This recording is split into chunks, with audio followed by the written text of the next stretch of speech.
Has the shot energized your club? Yeah, I think so. Yeah, we obviously really upbeat and excited after the game.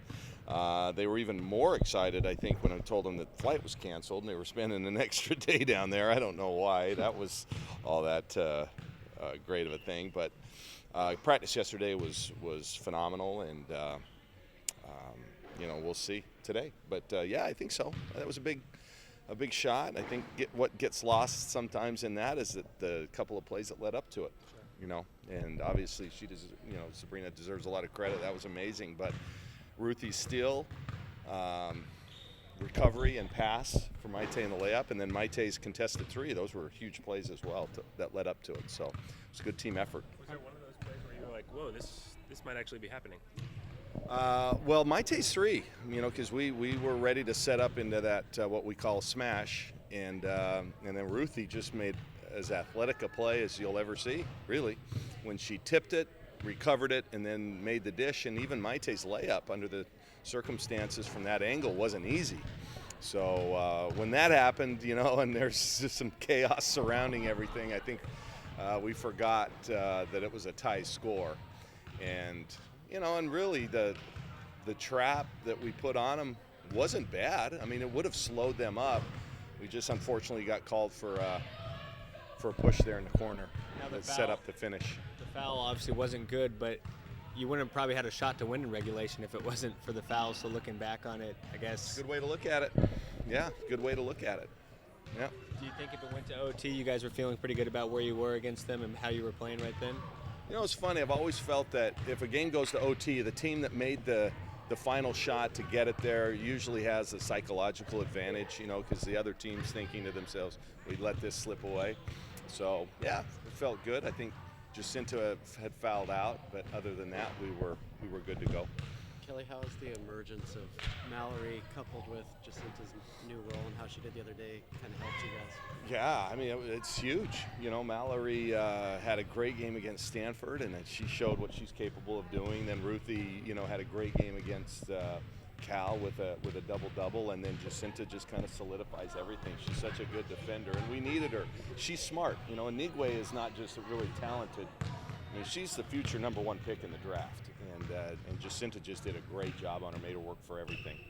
So it's good having that valuable piece like Jacinta coming off the bench. It seems like, you have all these freshmen and Maite, but that your upperclassmen, Jacinta and Lexi, have a role that they're comfortable in on this team. Yeah, I think Lexi's performance, kind of gets lost in everything. I thought she had a really good game and actually made a defensive play late in the game that kind of thwarted an easy layup just by not fouling, and that was critical. So a lot of players made key plays down the stretch, but hey, listen, you got to always rely on veterans to some degree. Yeah, you can't just rely on a bunch of freshmen. What did you think of Mallory's minutes? You obviously wanted to be physical with Enigwe, and she was that. She drew the fouls. Were you okay with that, all things considered? Yeah, that's the only thing we have is depth inside, and sure, when they have an elite post player, yeah, you want to, well, not beat them up. That's probably not a good way to put it, but yeah, you want to put as much pressure on them as possible and run different players at them and be physical with them.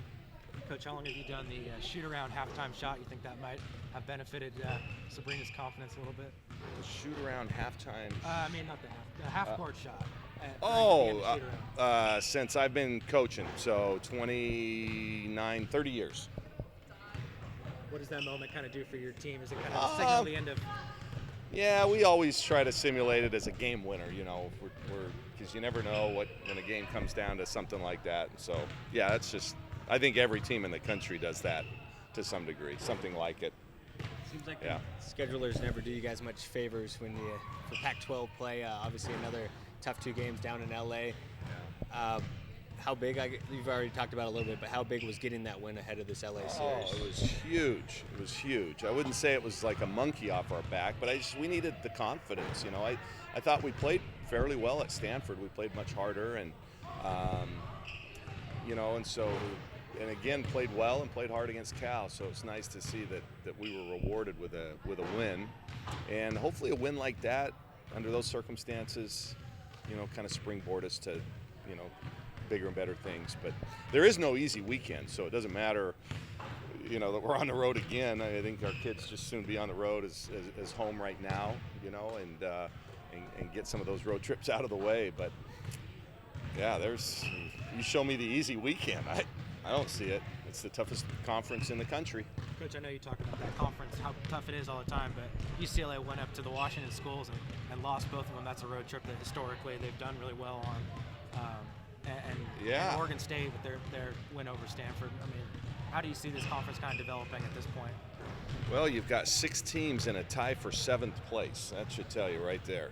Only one team through 2 weekends is undefeated, and boy, I give Oregon State a lot of credit, man. They just don't beat themselves. They play great defense. They make it tough for you, and so they deserve a lot of credit. But on any given night in this conference, I mean, truly, I don't know the last time UCLA lost both games on that trip. That might be a first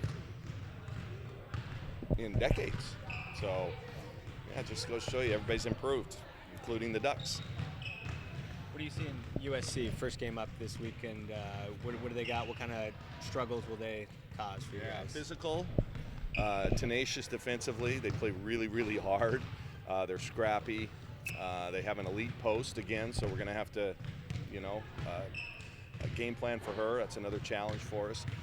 And they just want to make you play fast. And if we play fast and at a chaotic tempo, then we're playing right into their hands. But if we can settle down the offense and make them work, get the ball to the third, fourth side of the floor, then I think we're going to be in good shape. So I think it's kind of a battle of tempo. It was funny Sabrina hit the game winner considering it wasn't her best shooting night. She said that thumb's still kind of bothering the shot. How do you go about just how many shots do you want her to get off in a given day, or how do you go about her and just letting that heal? It's up to her. I can't, she's the one that's got the pain. She knows what she can and can't do. That's what makes her special. Players like her, Kelsey Plum, Sydney Weiss, Sabrina, she could go for 20, but who wants to take the 21st shot? She does. And you can't teach that. That's innate to who she is. And I don't think nobody else wanted that shot more than she did. And we didn't want the ball in anybody else's hands. So that's how much faith we have in her. And she's going to shoot better. She'll get healthier and healthier. And let's face it, she hadn't practiced in nearly a month. And then to go play those 2 teams who are game planning for her, that's not easy. So she'll get more and more comfortable. Yep.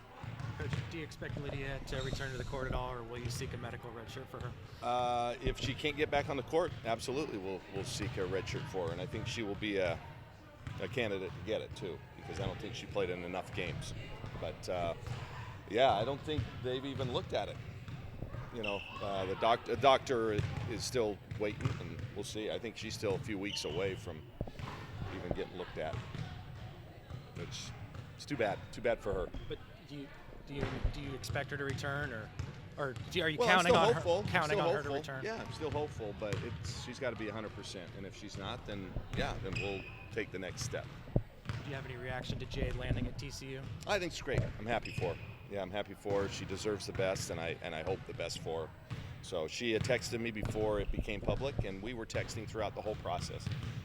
Every time I got a call from a coach, I texted her and let her know who and what, and gave her, if she asked me, thoughts about that said coach or program. So, we stayed in touch the entire time. And I'm happy for her. I think it's great.